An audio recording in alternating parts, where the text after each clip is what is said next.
Summer வந்தாச்சு. What's your plan for this holiday? எங்க கிட்ட விட்டுருங்க, நாங்க பாத்துக்கிறோம்.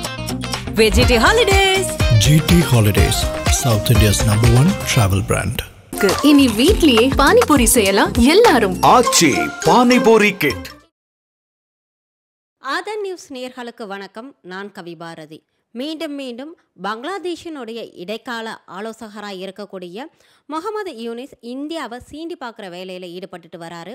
உலக அரங்கில் இந்தியாவிற்கு எதிரான தன்னுடைய கருத்துக்களையும் தெரிவிச்சுட்டு வராரு. இது இந்தியாவில் மிகப்பெரிய ஒரு பேசு பொருளாக மாறி இருக்கு. அது மட்டும் இல்லாமல் இந்தியாவிலிருந்து மட்டுமே கண்டனம் எழுந்து கொண்டே இருந்த நிலையில் தற்போது முகமது யூனிஸ்க்கு எதிராக பங்களாதேஷ்லேயும் மிகப்பெரிய அளவில் கண்டனங்களும் எதிர்ப்புகளும் எழ ஆரம்பிச்சிருக்குது.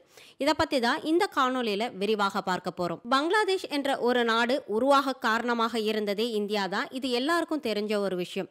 1971 பங்களாதேஷ் என்ற ஒரு நாடு உருவானதில் இருந்தே இந்தியாவிற்கும் பங்களாதேஷுக்கும் இடையே ஒரு நல்ல வலுவான ஒரு நட்புறவு தான் இருந்துட்டு வந்துச்சு.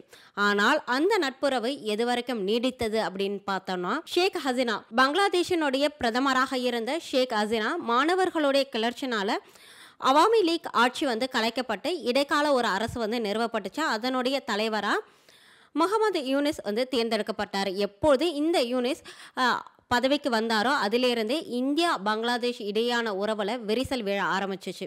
அதற்கு மிக முக்கியமான ஒரு காரணமாக பார்க்கப்பட்டது என்ன அப்படின்னா, ஷேக் ஹசீனா அவர்களுக்கு இந்தியாவில் அடைக்கலம் கொடுத்ததும் முகமது யூனிஸ்க்கு இந்தியா முக்கியத்துவம் கொடுக்கவில்லை. ஷேக் ஹசீனாவுக்கு கொடுத்த அளவுக்கு முன்னுரிமையை முகமது யூனிஸ்க்கு இந்தியா கொடுக்கவில்லை அப்படிங்கிற ஒரு குற்றச்சாட்டுனால தான் இவர் இந்தியாவிற்கு மீது அதிருப்தியில் இருக்கிறாரு. அதனால் தான் இந்தியாவிற்கு எதிரான கண்டனங்களை தெரிவிச்சுட்டு இருக்கிறாரு அப்படின்னு நம்பப்படுது. இந்த இடைக்கால அரசை தோற்றுவித்ததோட முக்கியமான காரணமே பங்களாதேஷில் நிலவிக்கிட்டு இருந்த அசாதாரண அரசியல் சூழ்நிலை. இந்த சூழலை சரி செஞ்சுட்டு விரைவில் பங்களாதேஷில் எலெக்ஷன் நடத்தணும் அப்படிங்கிறது தான் முகமது யூனிஸை நியமித்ததுக்கான முக்கியமான காரணமாக இருந்துச்சு. ஆனால் இவர் பதவியேற்றதற்கு பிறகு அங்கே இருக்கக்கூடிய நிலைமையை சரி செய்வதை விட்டுட்டு இந்தியாவிற்கு எதிரான ஒரு போக்கையும், இந்தியாவிற்கு எந்த நாடுகளெல்லாம் எதிரி நாடுகளாக இருக்காங்களோ அந்த நாடுகளெல்லாம் நட்புறவாடுறது, அந்த நாடுகளுக்கு இடையான வர்த்தகத்தை அதிகரிக்கிறது போன்ற செயல்களில் ஈடுபட்டு இருந்தார். இதனால் கடுமையாக விமர்சிக்கவும் பட்டார். யார் இந்த முகமது யூனிஸ் ஆட்சி அமைய காரணமாக இருந்தாங்களோ, பங்களாதேஷினுடைய மிலிட்ரி ஜெனரல் வக்கார் உன் ஜமான், இவருக்கும் தற்போது முகமது யூனிஸ்க்கும் இடையுமே ஒரு பனிப்போர் நடந்துக்கிட்டே இருக்கு அப்படின்னு தான் சொல்லணும். இதற்கு காரணமுமே இவர் அமெரிக்கா, சைனா போன்ற நாடுகளுடன் நட்பாக இருக்கிறது தான். பங்களாதேஷினுடைய ஆர்மி இன்னமும் இந்தியாவிற்கு விசுவாசமானவர்களாக தான் இருக்காங்க அப்படின்னு நம்பப்படுது. அது மட்டும் இல்லாமல் தற்போது பங்களாதேஷ், இந்தியா இந்த இரண்டு நாடுகளுக்கும் இடையான உறவை நீட்டிக்கணும் அப்படின்னு பல்வேறு தரப்பில் இந்தியாவும் பல நடவடிக்கைகளை எடுத்துகிட்டு இருந்தாங்க. ஆனால் இது எதற்குமே ஒத்துழைக்கிற மாதிரி முகமது யூனிஸ் தெரியல.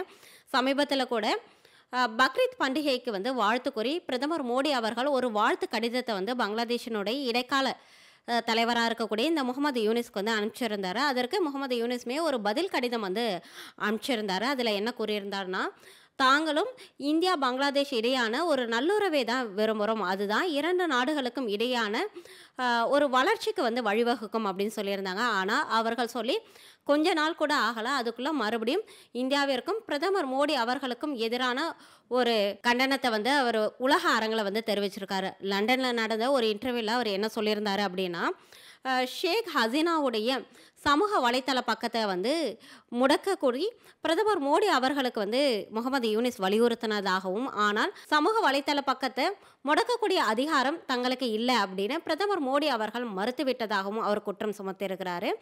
இதை கொஞ்சம் பின்னோக்கி பார்த்தோம் அப்படின்னா, கடந்த ஆண்டு ஷேக் ஹசீனா ஆட்சியில் மாணவர்கள் கிளர்ச்சி பண்ணும் பொழுது இந்த கிளர்ச்சி மிகப்பெரிய அளவில் மாறிக்கொண்டிருந்த போது ஷேக் ஹசீனா அங்கே இருக்கக்கூடிய இந்த இணைய சேவையை முற்றிலுமாக முடக்கிட்டாங்க. இதற்கு எதிராக மாணவர்கள் வந்து தங்களுடைய கருத்துக்களை தெரிவிக்க அவர்களுக்கு அனைத்து உரிமையும் இருக்கு. அவர்களுக்கு எதிராக இந்த இணைய சேவை முடக்கப்பட்டது மிகப்பெரிய ஒரு கண்டனத்திற்கு உரியதுன்னு தன்னுடைய கண்டனத்தை வெளிப்படுத்தின அதே முகமது யூனிஸ் அவர்கள் தற்போது அதிகாரத்திற்கு வந்தோடனே ஷேக் ஹசீனா அவர்களுடைய சமூக வலைத்தள பக்கத்தை வந்து முடக்கணும்னு சொல்றது வேடிக்கையாக தான் பார்க்கப்பட்டுச்சு. தற்போது பங்களாதேஷ்லேயும் அசாதாரண அரசியல் சூழ்நிலை தான் நிலவிட்டு இருக்கு. அதற்கு முக்கியமான காரணம் இந்த முகமது யூனிஸ் அவர்களுடைய செயல்பாடுகள் தான்.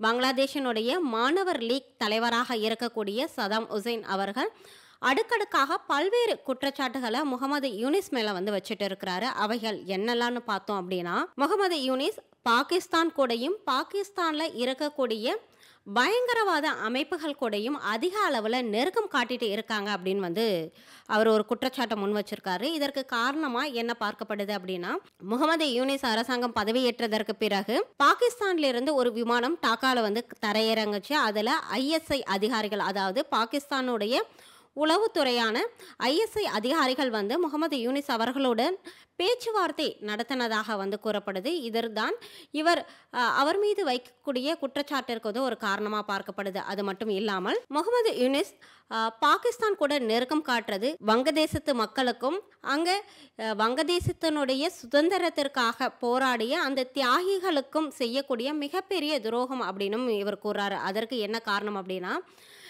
இந்த வங்கதேசம்ங்கிறது பாகிஸ்தான்ல இருந்து பிரிந்த ஒரு பகுதி தான். கிழக்கு பாகிஸ்தான் தான் தற்போது வங்கதேசமாக மாறி இருக்குங்கிறது எல்லாருக்கும் தெரிஞ்ச ஒரு விஷயம். ஆனால் வங்கதேசம் கிழக்கு பாகிஸ்தானாக இருந்தபொழுது மேற்கு பாகிஸ்தானால் பல்வேறு வகையான கொடுமைகளையும் இன்னல்களையும் அனுபவிச்சாங்க. அதில் முக்கியமாக என்னெல்லாம் பார்க்கப்படுது அப்படின்னா, கிழக்கு பாகிஸ்தானில் இருக்கக்கூடிய மக்கள் பெங்காலி மொழி பேசுபவர்களாக இருந்தாங்க. ஆனால் 1948 பாகிஸ்தான் உருது மொழி மட்டும்தான் பாகிஸ்தானுடைய ஒரே தேசிய மொழி அப்படின்னு அறிவிச்சாங்க.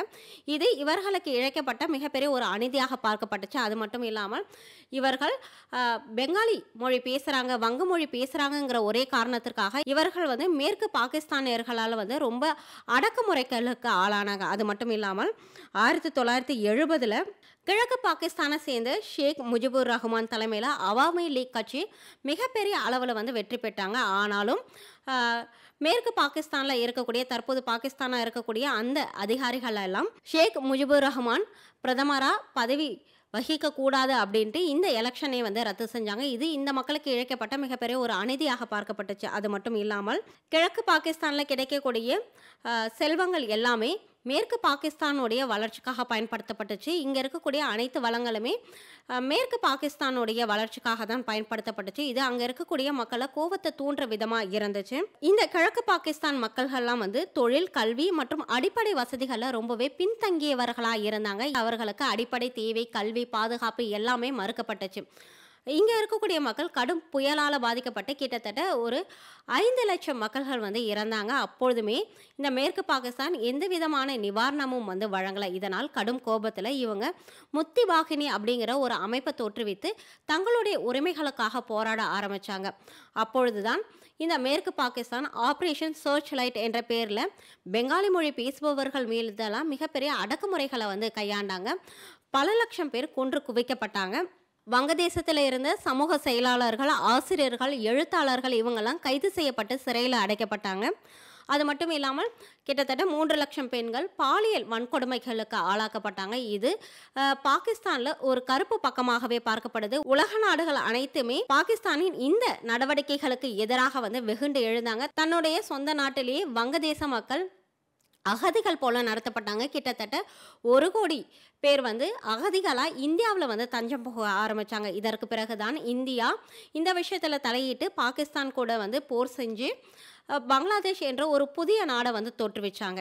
தற்போது இடைக்கால அரசுடைய தலைவராக இருக்கக்கூடிய முகமது யூனிஸ் பாகிஸ்தான் கூட நெருக்கம் காட்டுறது இந்த சுதந்திர போராட்டத்தில் உயிர் தியாகம் பண்ணவங்களை அவமதிக்கக்கூடிய ஒரு செயலாக இருக்குது அப்படின்னு தான் இந்த மாணவர் லீக்கோடைய தலைவர் வந்து குற்றம் சுமத்துறாங்க.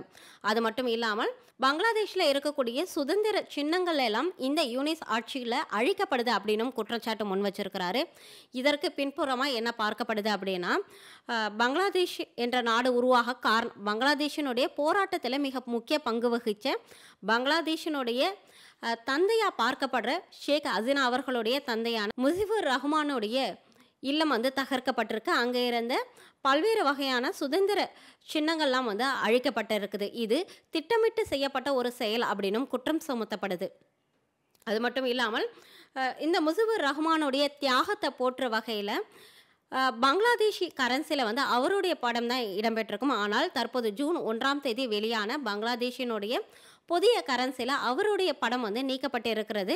மிகப்பெரிய ஒரு சர்ச்சையாகவும் மாறி இருக்குது. முகமது யூனிஸ் தலைமையிலான அரசு பாகிஸ்தானில் இருக்கக்கூடிய பயங்கரவாத அமைப்புகள் கூட வந்து நெருக்கம் காட்டிட்டு இருக்காங்க. குறிப்பாக ஜமாத் இ இஸ்லாமி, அன்சருல்லா, லஷ்கர் இ தொய்பா போன்ற தீவிரவாத அமைப்புகள் கூட இவங்க அதிக அளவில் நெருக்கம் காட்டிட்டு வராங்க அப்படின்னும் பங்களாதேஷ் கொஞ்சம் கொஞ்சமாக தீவிரவாத முகாம்களாக மாறிக்கிட்டு வருது. அதற்கு முக்கியமான காரணம் இந்த யூனிஸ் அப்படின்னும் அந்த மாணவர் லீக் தலைவர் வந்து குற்றம் சாட்டியிருக்கிறாரு. அது மட்டும் இல்லாமல் இவர்களுடைய இந்த முகமது யூனிஸோடைய ஆட்சி காலத்தில் பங்களாதேஷில் சிறுபான்மையினராக இருக்கக்கூடிய இந்துக்கள் மீது அதிக அளவில் வன்முறை வந்து கையாளப்படுறதாகவும் அவர்கள் மீது இவர் ஆட்சி பொறுப்பு ஏற்ற பிறகு 2200 வழக்குகள் வந்து பதிவு செய்யப்பட்டிருக்கிறதாகவும் அவர்களுடைய கோவில்கள் நிலங்கள் எல்லாம் கையகப்படுத்தப்பட்டிருக்கிறதாகவும் இவர் வந்து குற்றம் சாட்டியிருக்கிறார்.